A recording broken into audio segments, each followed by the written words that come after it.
Ce shiur-là est dédié pour la Refoua Shema, la guérison complète de Laurine, Henriette, Rivka, Bajaline, Esther.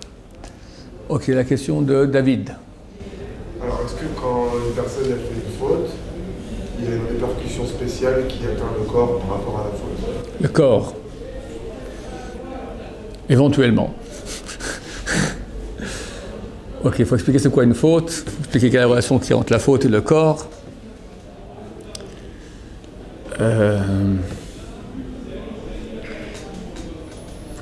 L'être humain n'est pas qu'un corps. Chaque homme, un minimum sensé le sait. Aujourd'hui, il y a une divergence d'opinion chez les médecins. Est-ce que toutes les maladies sont-elles psychosomatiques ou qu'une grosse majorité? D'après la Torah, c'est clair que c'est toutes, 100%. Rien ne peut arriver à quelqu'un, à part c'est marqué le rhume, enfin le refroidissement et les coups de chaleur. Quelqu'un qui, à moins 15, il sort de la douche et va dehors comme ça, sans se couvrir, et tombe malade, il ne peut pas dire Dieu a voulu. Celui qui se met à plus 40, il n'est pas habitué au soleil, sans chapeau, sans protection, comme ça, et entièrement brûlé, un coup de soleil, pas dire c'est Dieu a voulu. C'est lui qui a fait le crétin. Mais ce qui est indépendant de ma volonté directe, une grippe, une angine, chassé shalom, ça manque pas, toutes les maladies, des millions, d'accord? C'est clair que rien ne peut m'arriver si Dieu a voulu, si Dieu n'a pas voulu. Alors pourquoi Dieu a-t-il voulu cela? Alors, le corps est l'enveloppe de l'âme. L'âme, il n'y en a pas une, il y en a 5, mais elles-mêmes sont divisées en 5, qui sont divisées en 5, des subdivisions divisées en 5 jusqu'à l'infini. Un peu dur de dire comme ça, jusqu'à l'infini, mais en fait c'est vrai que même au niveau scientifique, quand tu regardes dans l'infiniment grand ou l'infiniment petit, tu vois qu'il n'y a pas de fin. Dans le grand, c'est gigantesque, plus grand, on n'arrive pas à... On ne sait pas s'il y a... On sait que l'univers est en expansion à la vitesse de la lumière, 300 000 km à la seconde. Il fait environ 15 millions d'années-lumière, 15 milliards d'années-lumière, 15 milliards d'années-lumière. C'est inimaginable, aucun être humain peut imaginer la grandeur du monde. Et on ne sait pas ce qu'il y a, on peut dire après, hors, d'accord, c'est que ce qu'on connaît, très vaguement encore. Qui sait si ce n'est pas encore un petit grain de sable dans un univers encore plus grand? On ne sait pas. Dans l'infiniment petit aussi. Tu vois, dans le petit, ça subdivise encore plus. Tu arrives à l'atome, après tu arrives au... Excusez-moi, j'ai un truc dans l'œil. Tu arrives à l'atome, tu descends encore le noyau, après je ne sais plus moi, protons, neutrons, encore plus bas, après on descend, etc. C'est sans fin. Au niveau de l'âme aussi.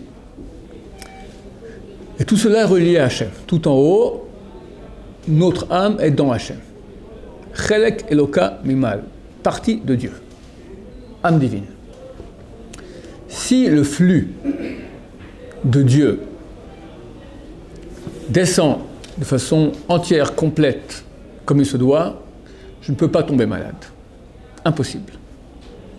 Je suis branché à la source de vie. La maladie, c'est une petite mort. C'est un truc qui ne va pas. La vie absolue, parfaite, telle qu'elle est chez Hachem, Hachem on l'appelle, en français, l'être suprême, d'accord? C'est les contractions de 3 mots. Aïe, celui qui était, est, sera. Être. Chez lui, l'être, il n'y a pas de manque chez Hachem. Donc quand lui prodigue son flux divin, s'il arrive de façon entière, totale en moi, je suis en pleine forme. Physique, spirituel, tout. Maintenant, Dieu a créé le mal. C'est-à-dire, il a voulu qu'on puisse accéder à ce flux, accéder à lui en fonction de nos actions, d'après notre libre arbitre. Si tu te rapproches, je me rapproche. T'éloignes, je m'éloigne. C'est comme s'il y a une sorte de tuyau qui vient d'en haut. Ce sont toutes mes âmes. Il y a des actions qui vont élargir le tuyau, les bonnes actions, et ne pas transgresser de péché. Et il y en a qui vont le rendre plus étroit, comme on dit ça en français, le rétrécir. Il y a même des fois qui le coupent. Parce qu'il y a plusieurs tuyaux aussi. Des fois on coupe, schlac, c'est carrette. Ça passe plus. Ou très peu.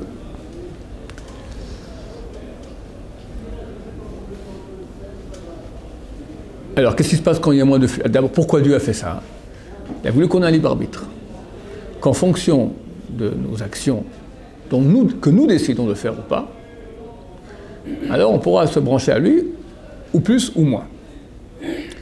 Pour qu'il y ait ce libre arbitre, il fallait qu'il crée maintenant quelque chose qui m'empêche de faire ces actions-là. C'est la création du mal. C'est quoi le mal? C'est ce qui va me pousser à m'éloigner de Dieu. Avec un argumentaire très sympathique.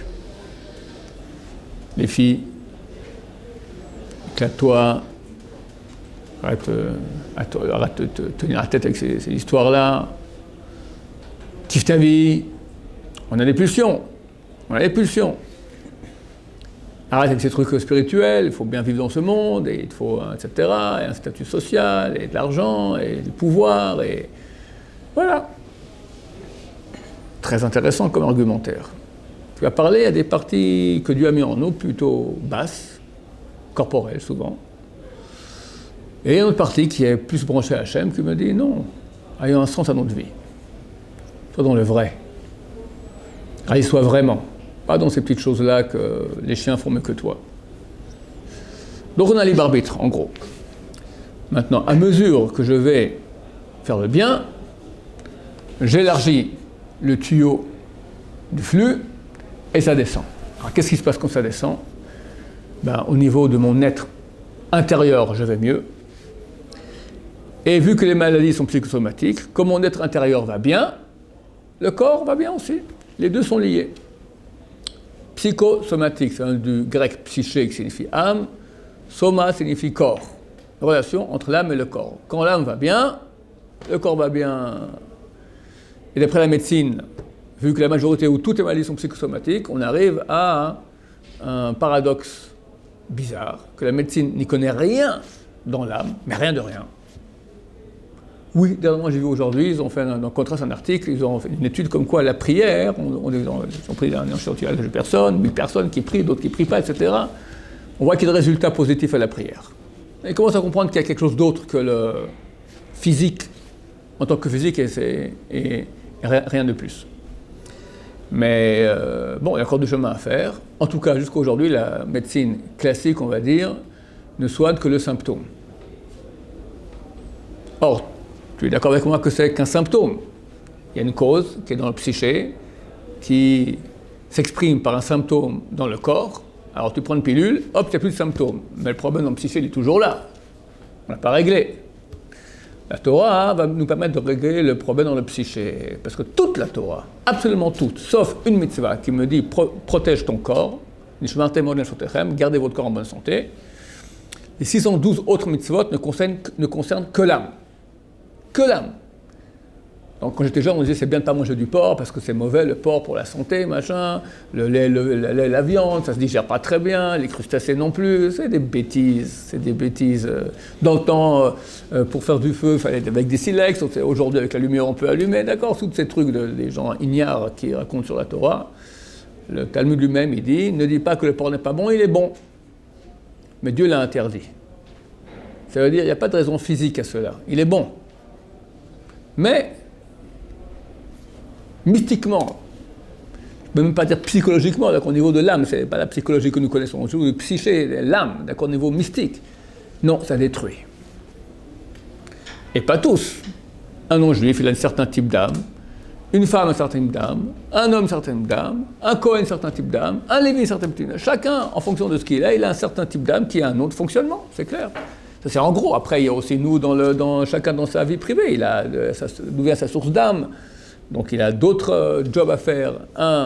Une chose va agir sur lui, l'autre ne va pas agir. Tout dépend de sa source d'âme. Donc, nous sommes tous différents. Mais le principe est le même pour tout le monde. Il y a des lois qui gèrent l'âme. C'est ce que dit la Torah. Maintenant, arriver à faire le rapport entre quelle mitzvah va toucher quelle partie de mon corps, c'est très dur. Il y a cela, c'est clair que ça existe, mais je crois qu'aujourd'hui, presque personne ne peut arriver à vraiment mettre le doigt là-dessus. On peut, si on fait des fois une introspection, d'accord, quelqu'un il va regarder un peu qu'est-ce qu'il a fait dans la vie, et touché par une maladie, chas shalom, d'accord, je sais pas, il a mal au pied, d'accord, alors il peut commencer à réfléchir maintenant, quel est le rapport entre le pied et ma vie. Essayez de voir. En faisant une bonne introspection et en parlant hébreu, connaissant un peu la Torah, il peut arriver éventuellement à avoir un rapport entre les choses. Le pied, il y a des quand même à voir avec le pied. Lequel? La shonara. Ou le rapport, vous me direz, Olech Rachil. Dans la Torah, c'est marqué Olech, il va Rachil. Rachil, c'est qu'il va colporter, il va d'un endroit. Olech, il va colporter, aller. D'accord? Bon, ça tombe, c'est un rapport entre la bouche et le shonaraya, il peut y avoir des choses, les yeux, etc., la tsniout, la peau, d'accord? Il peut y avoir des rapports, mais c'est très, très, très aléatoire, pas forcé, etc. Maintenant, il y a un grand rabbin ici, on s'appelle le rabbin Yitzhak Ginsburg, qui a écrit un bouquin qui s'appelle, et qui se pas en hébreu, en français, il existe en anglais et en hébreu, qui s'appelle Gouf Ruach Neshama, c'est comme ça en hébreu, Gouf, corps, esprit et âme.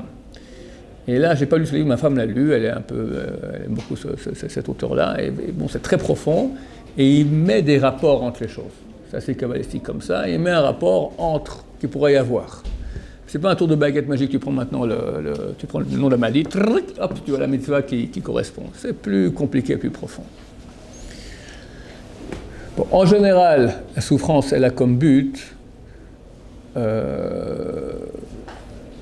d'abord que nous soyons un peu plus humbles. Je connais un homme qui était un peu casse-pied.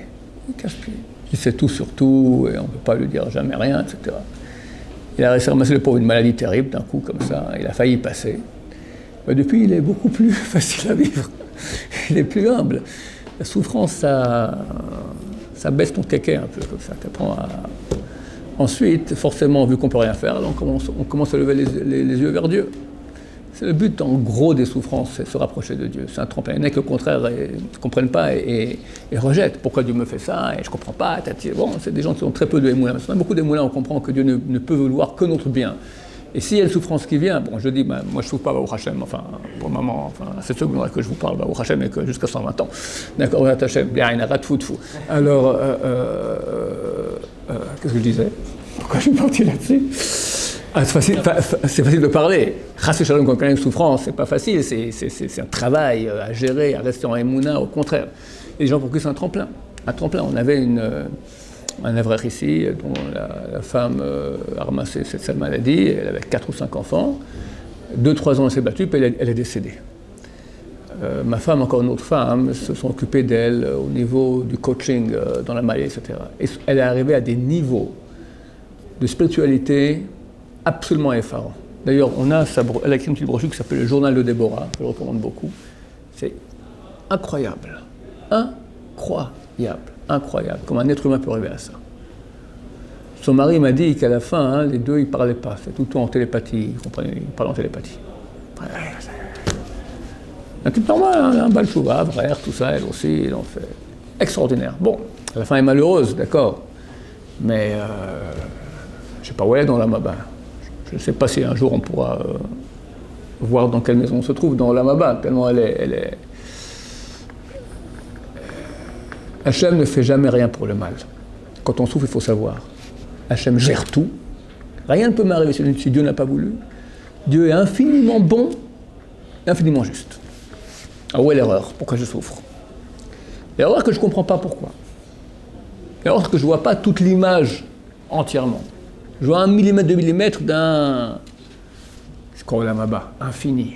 L'impact de ma vie, il est infini. J'ai une idée de cet infini? Aucune. D'où je viens? Qui j'étais avant? Dans quelle incarnation? Quelle est la place de mon âme dans le premier homme? Qu'est-ce que j'ai fait, etc.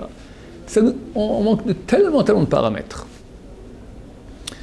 Alors, celui qui est petit, alors il voit les choses en petit, il dit « Ah non, mais là, maintenant, ça va pas, je comprends pas, Dieu, pourquoi tu fais ça ?» Celui qui est grand, il comprend qu'il comprend rien.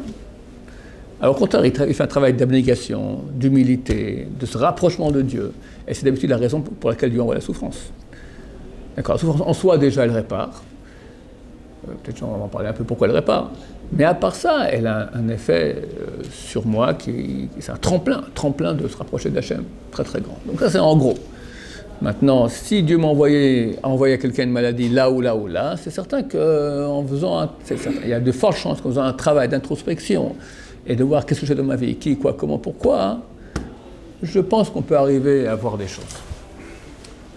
Mais là aussi, bon, c'est très très très délicat. Très délicat, il faut aller vraiment sur des pincettes et pas... Comme quelqu'un voit des signes des fois. Et ça se peut que c'est un signe qui n'a aucun signe, il n'y a rien à voir. Mais pour lui, il y voit quelque chose. Parce que lui, avec lui-même, il se connaît. Et bon, il y a comme ça, une sensibilité personnelle. Question ? Oui. Vous avez dit qu'on était... notre âme, c'est une partie d'Hachem.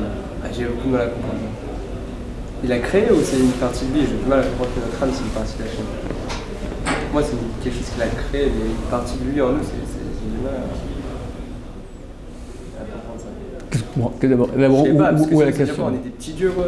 C'est bizarre de dire ça, on a une partie de Dieu en nous. Ouais. Moi, je pense que ça... Enfin, j'imaginais que notre Shabbat, c'est Dieu qui l'a créé et que c'est... Mais c'est pas une partie. Il a créé, il a insufflé. Hachem nous a insufflé l'âme. Ok? Dans le Zohar, il dit des nafar, celui qui a insufflé, midilé nafar, de lui-même il a insufflé.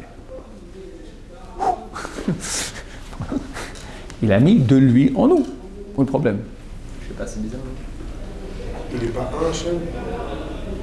Il est un. Alors, comment il a pu prendre une part de lui et la mettre en nous si tout c'est lui? Ouais, tout c'est lui. Où est le problème? Explique mieux ta question. Il y a une question, je ne sais pas si il faut peut-être l'exprimer un peu mieux.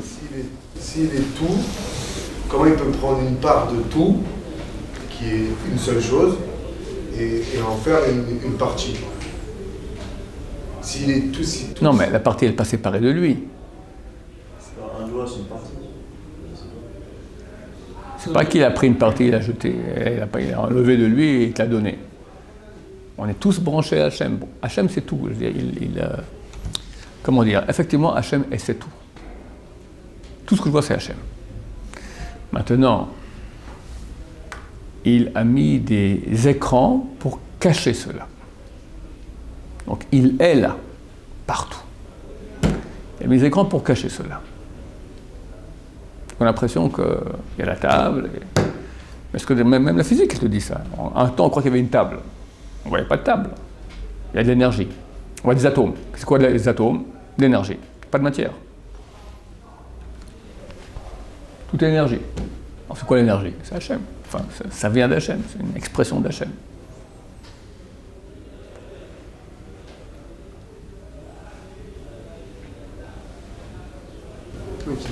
Pour moi, c'est vraiment une création. Une création, on était sous trône divin. On avait dit que les Neshama, c'était sous le trône divin. Ouais. Elle a été créée là-bas. Mais il nous a créé, c'est pas une... Comment on explique une partie? J'arrive vraiment pas à comprendre ça. Une partie d'Hachem en nous, c'est... Pour vous, c'est vraiment... Ouais, je peux rentrer plus dans le détail, mais je sais pas où est le problème. C'est pas un problème, c'est pour comprendre. J'ai du mal à comprendre ça. Où est le problème? Pourquoi tu ne comprends pas? Avoir une partie d'Hachem en nous, je trouve ça vraiment dur à imaginer. Je pense quand je dis en nous, c'est pas en nous, c'est là-haut. On est branché à ça. Notre partie la plus haute, elle n'est pas là, elle est dans Hachem. Si on est branché à Mais il y a un tuyau qui nous éclaire. On veut se brancher à Hachem. Si on veut se brancher à lui, c'est-à-dire qu'on est la Neshama, c'est pas Hachem, c'est quelque chose. Ouais, quand tu dis je veux me brancher, c'est qui se meut? C'est pas tes Neshama. C'est quoi alors? C'est le corps? Il y a 5 parties. Nefesh, Ruach, Neshama, Hayechida. Nefesh, la partie corporelle. Ruach, c'est toi. Le vrai toi, c'est le Ruach. Quand je dis je, c'est ça. Je. Ça, c'est pas ça, c'est mon corps. Ça m'appartient. Ça appartient à M. C'est qui M? C'est je. Je, c'est le Ruach. Neshama, c'est un éclairage divin que Dieu amène. Je vois, elle n'est pas en moi. Elle est là-haut, mais elle m'éclaire. Elle arrive ici, là, dans cette partie du cerveau. Et elle m'éclaire. Que du coup, j'ai une recherche, une quête de sens, un désir de Dieu, un amour de Dieu, d'accord? Il passe encore plus haute. Chaya, qu'on n'en parle même pas tellement, elles sont hautes. Là, tout au bout, ça, c'est dans Hachem. Donc on est très loin, de ça. J'ai fait ici un petit dessin, mais Ça, c'est 1 millimètre, ça, c'est déjà 1 kilomètre, ça, c'est 1 million de kilomètres, ça, c'est des millions de milliards, et ça, c'est pas comme je le fais comme ça. Alors, moi, ici, moi, le vrai moi, d'accord, celui qui s'exprime quand je parle, il reçoit un éclairage, il est lié à ça. Mais c'est pas que c'est du Hachem est là, dans toute sa splendeur ici en moi. C'est plus facile à comprendre comme ça. Ouais, maintenant on peut rajouter encore un tout petit peu, mais j'ai peur de vous embrouiller la tête. On a des étincelles du niveau plus haut, puisque Adam a été au niveau le plus haut et on est une partie d'Adam. Ouais. Adam, c'est vrai que sa tête était dans le paradis, avant le péché originel. Il devait attendre jusqu'au vendredi, que Shabbat rentre, et tout rentrait dans la divinité, dans Dieu. Et la péché, on était très bas. Mais nous tous, on était là-bas. Mais notre source est toujours là-bas. On est descendu très bas. Mais notre source, elle est restée là-bas. Chelek Eloka Mimal. On est parti de Hachem. C'est quoi Hachem? Hachem, c'est le nom. Maintenant, on va parler de ces choses un peu profondes.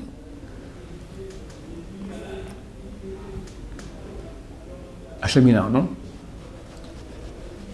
C'est quoi ça, un nom? Alors, Hachem a voulu qu'on puisse s'adresser à lui. Il a voulu s'exprimer, il a voulu se dévoiler à nous, pour se mettre en relation avec nous. Hachem, il est infini. Infini, on n'a même pas le droit d'en parler. Quand on parle de Dieu dans sa réalité intrinsèque, on n'a pas le droit d'en parler. C'est beaucoup trop haut. Alors, il a quelque part, il a créé son nom. Yud-Keh Vav-Keh. Et lui et son nom sont d'une unité totale. Il ne faut pas s'embrouiller avec ça. Parce que si on démarque lui et son nom, et qu'on fait deux entités, on perd la boule. Parce qu'à qui on prie? On prie à Hachem, Yud-Keh Vav-Keh. Mais c'est pas lui, vu que tu me dis maintenant qu'il a créé son nom. Non, je te dis que c'est lui, parce que lui et son nom font un total. Il ne faut pas en prière commencer à savoir à qui on parle. Comme j'expliquais souvent aussi, quand je m'adresse à quelqu'un, je ne m'adresse pas à son nez ou à la peau que je vois. Je m'adresse à lui, mais lui, je ne le vois pas. La peau, le visage, il l'exprime. Il fait un avec lui, qui est en dedans de lui.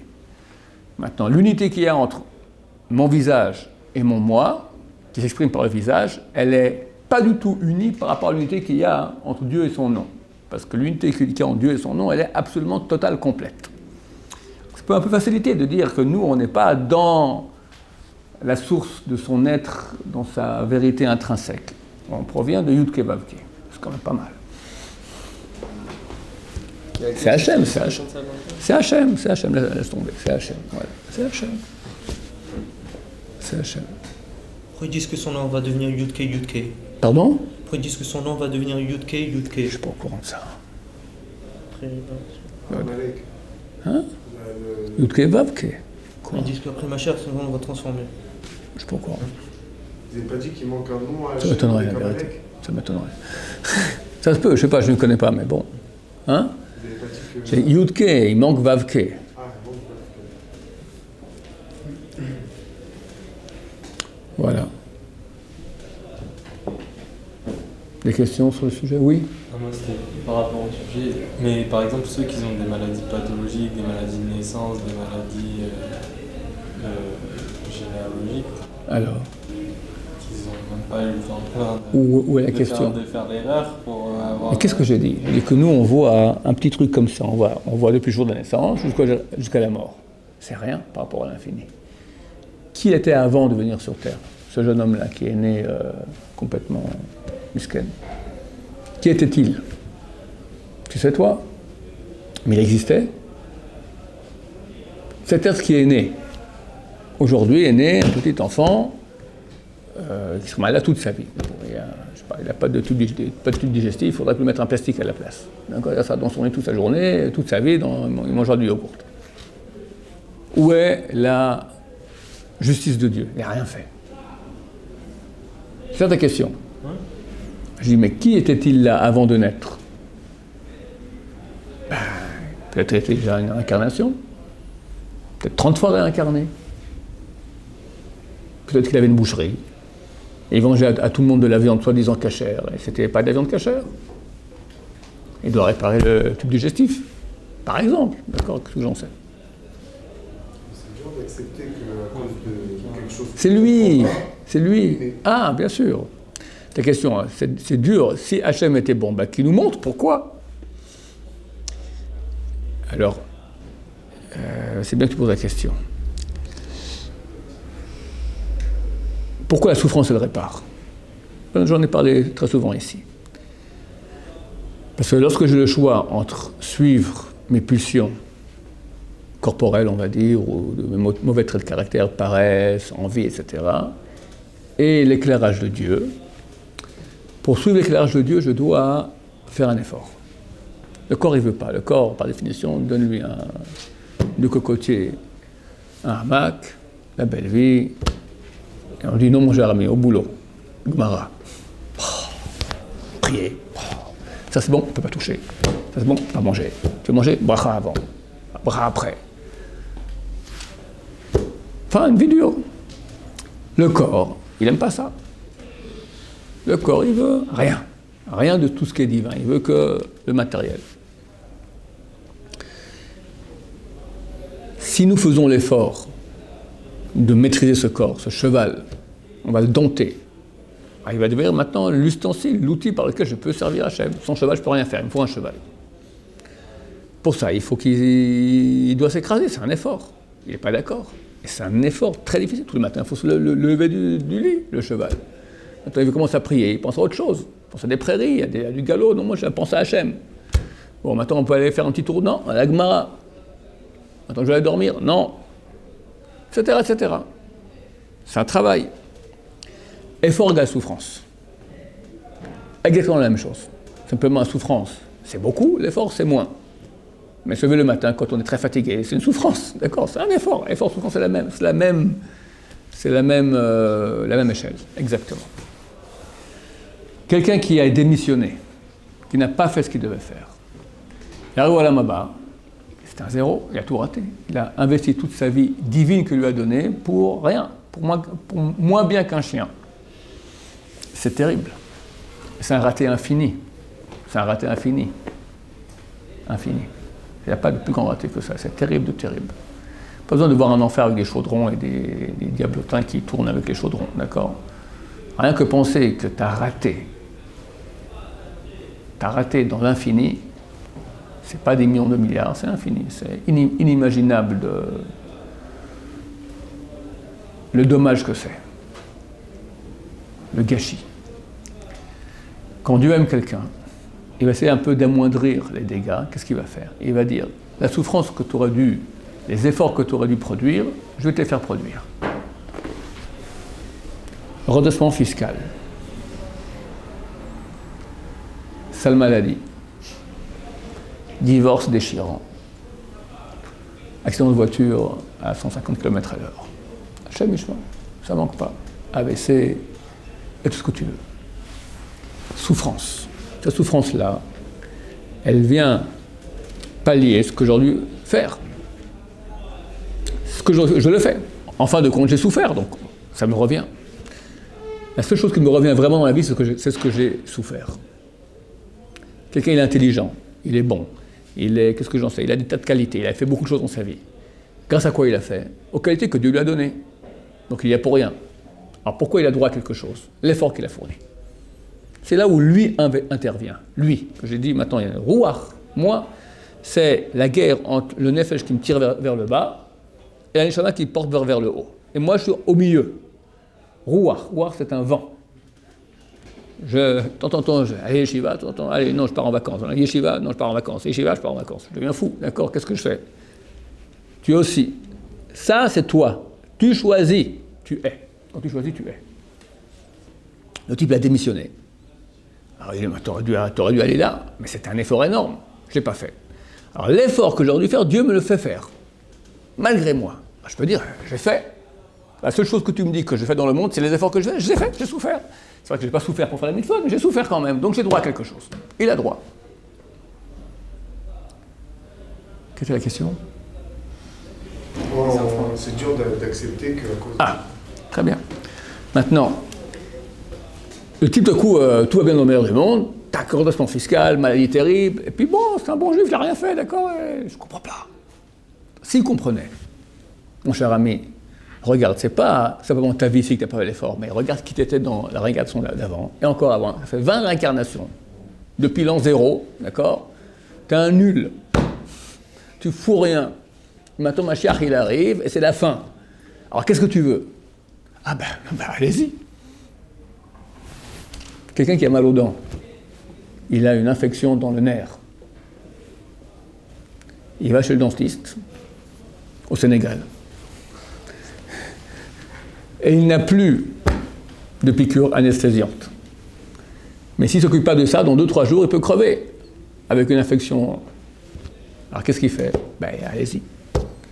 Eh ben je te promets qu'il va sauter en l'air. Il dit, le dentiste dit, j'arrête? Non, ben continuez. Bon, allez. Alors j'arrête? Non, continuez. Ah pourquoi? Parce qu'il comprend que c'est nécessaire. Si nous voyions la nécessité maintenant de cette souffrance, regarde qui t'étais avant de le passé, t'étais un capot. Avant t'étais au KGB, et avant t'étais un cosaque, et avant t'étais à l'Inquisition, t'étais un collabo, juif collabo de tout cela. Et maintenant, on t'a rendu ici normal, mais il faut réparer. Quand tu dis non, je veux pas, tu dis oui, allez-y, je veux tout réparer, je veux arriver propre. Donc tu comprendrais. Dès que tu comprends, la souffrance elle est moindre. Alors on va dire maintenant, tu dois payer 1000 unités de souffrance. Quand tu comprends pourquoi tu as souffert, ça descend à 100. 10 fois moins. Quand tu comprends, c'est moins difficile. Mais tu dois souffrir maintenant 1000. Alors pour que tu puisses réparer les 1000, il faut que Dieu te fasse 10 000. En comprenant. Alors choisis si tu veux 10 000 en comprenant ou 1000 sans comprendre. Hachem sait ce qu'il fait. Donc une partie de la souffrance énorme, elle est aussi le fait qu'on ne sait pas pourquoi on souffre. De plus, comme j'ai expliqué, il y a la souffrance en tant que réparation, et en plus, ce que je dis au début du cours, il y a deux choses. Il y a la souffrance en tant que réparation en tant que souffrance, puis maintenant le fait que tu ne comprends pas pourquoi ça arrive, ça fait une autre chose extrêmement bénéfique. Tu t'écrases, tu deviens humble, tu lèves tes yeux vers Dieu. Il y a un effort ici de foi. Bien que je ne comprenne pas, j'ai foi en toi. Ça, c'est énorme comme chose.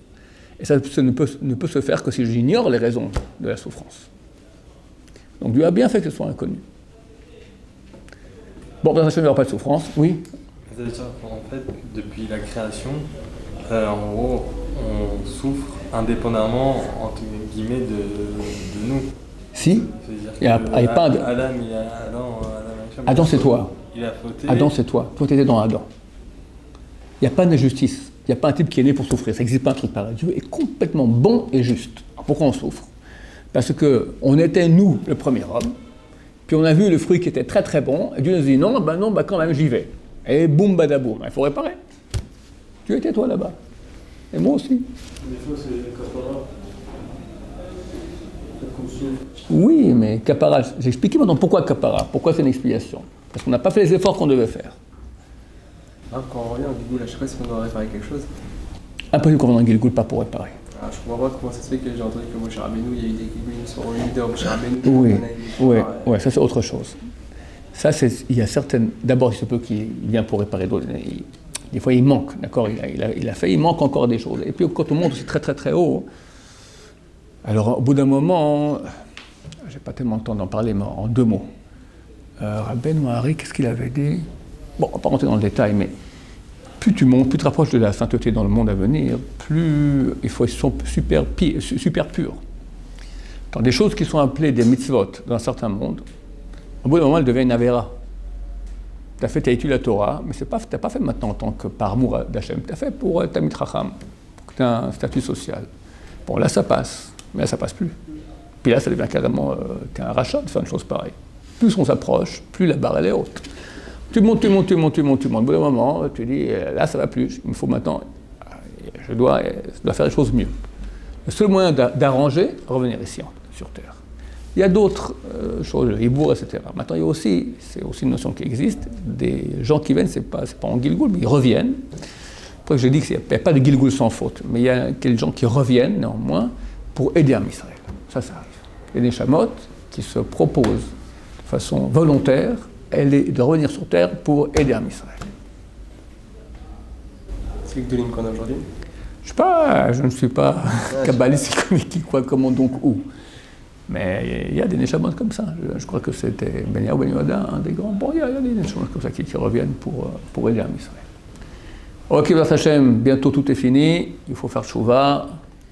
Tout sera réparé et il n'y aura plus aucune souffrance. Baruch Adonai, Amen.